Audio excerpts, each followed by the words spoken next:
Welcome to The Last Breakfast. Please enjoy the video.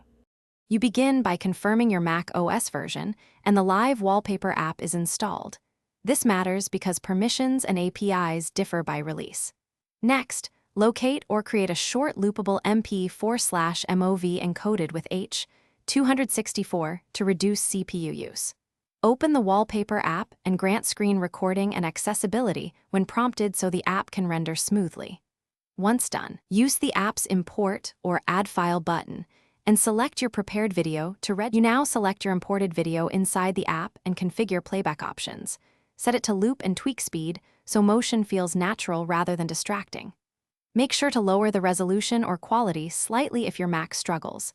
This saves GPU and battery life while keeping visuals sharp enough. If you have multiple displays, assign the video to specific monitors or mirror as desired, and confirm refresh rate matches. These steps prevent stuttering and keep the wallpaper synchronized across screens.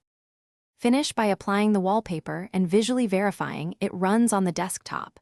Lock and unlock or switch spaces to ensure the animation persists. If the video freezes or disappears, quit and relaunch the Wallpaper app or restart the dock to reinitialize rendering. Make sure the app has screen recording and accessibility permissions in system settings, and check energy saver settings to prevent background app suspension. If playback quality is poor, reduce video bitrate or try a shorter loop to lower resource demands. Thanks for watching. If this was helpful, leave a like and consider subscribing. See you next time.